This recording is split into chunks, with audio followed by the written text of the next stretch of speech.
Welcome, guys, and welcome to my 2022 election analysis. So let's get started in Melbourne. Just kidding. Here, the map is a diagram. So that I know what I know what I'm doing.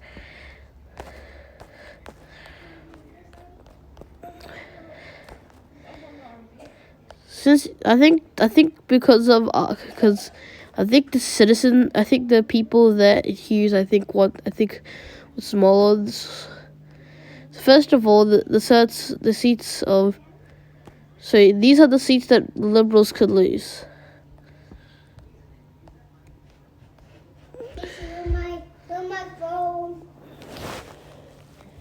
They could lose Lindsay. They will. They're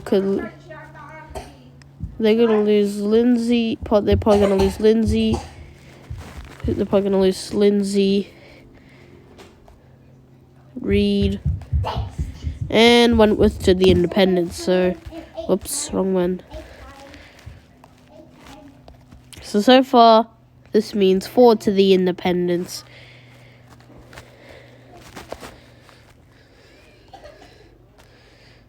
Obviously, Lindsay is over there. And I think seat below Cook. No, Banks is safe. Bennelong safe. But I don't think Robertson is gonna. I don't think Robertson makes sense to switch. So now we're gonna go to outer. Hume is safe, as well as Farner. Now we're gonna go up to Queensland. So the margin there for the ALP is only 1.2%, and Lilly 0.6, which is not great. But there are a ton of seats in Queensland that will flip, such as so the seats that will flip are Brisbane, Longman,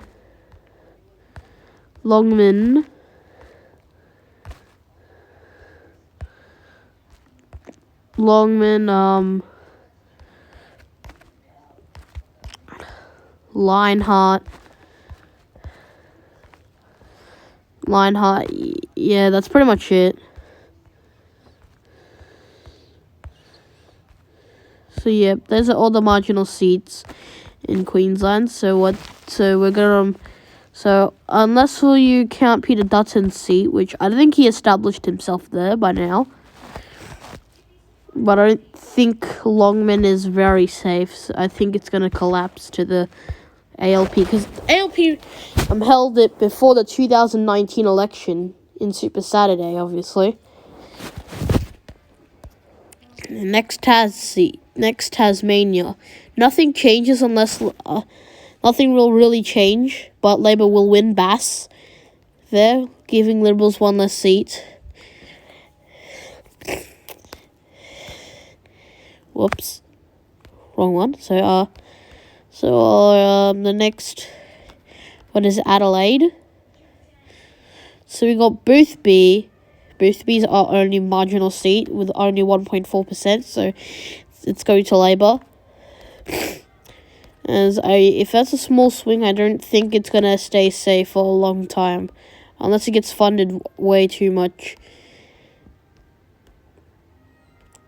So these seats are at risk: Pearce, Hasluck, Perth, and Swan, not Perth. So Swan. So those 3 seats are going to be lost to the ALP, which now gives Labor an astonishing 77, which now has Labor on a 2-seat majority. But this election is nowhere close from done. My election analysis is nowhere close from done, because now we're going to explore the big area of margins. I think this seat. I think the seat of Casey. I I think makes sense to be there. I think La Trobe is, though, since it's close to ALP seats, they could be preferencing them. Also, so I think Higgins, Deakin, and Chris Chisholm will be lost there, which now gives Labour, I think, around 80 seats, which is kind of crazy to think of. I don't think just Frydenberg's seat is. So we've got Deakin,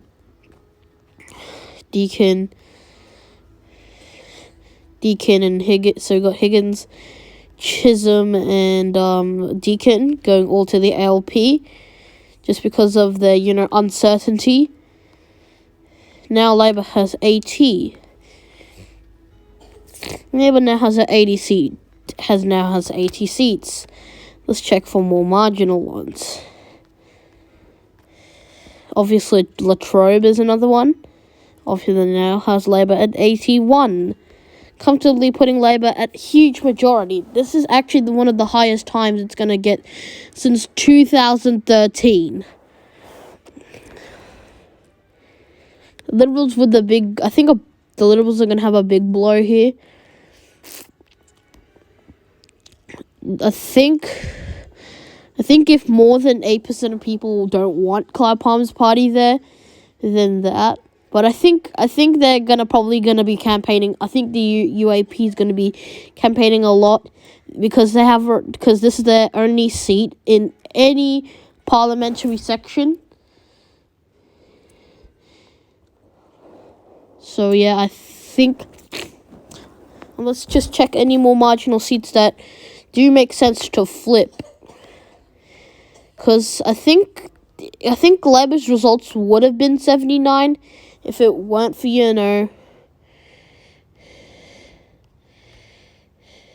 there's Capricornia, Dawson, Flynn, obviously that's safe.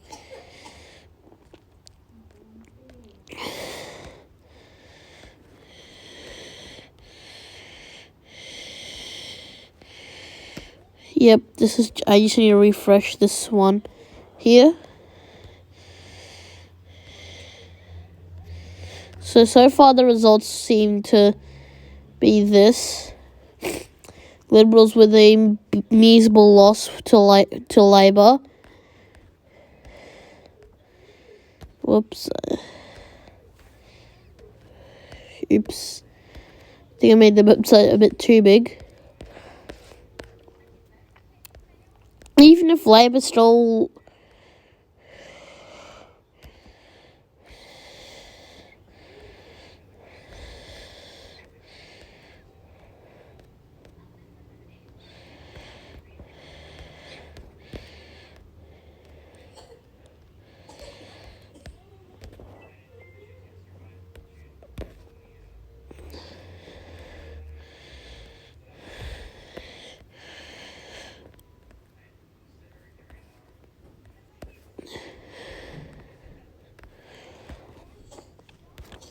Yeah, I think that's every marginal seat. Because there's 2 marginal seats I didn't include in my previous versions. I guess. Obviously, some of these outer city... Oh. Oops.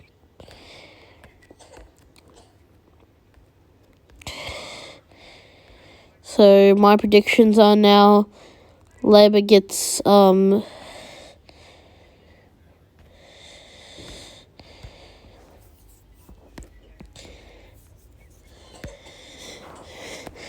just check of every seat here. I don't think Robertson makes sense to flip.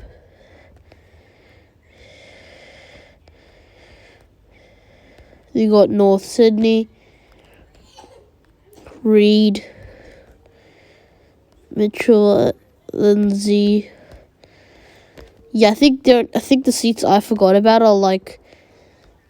Yeah, yep, that's every seat counted. So Labour has 31, I'm at 81, which is a huge majority.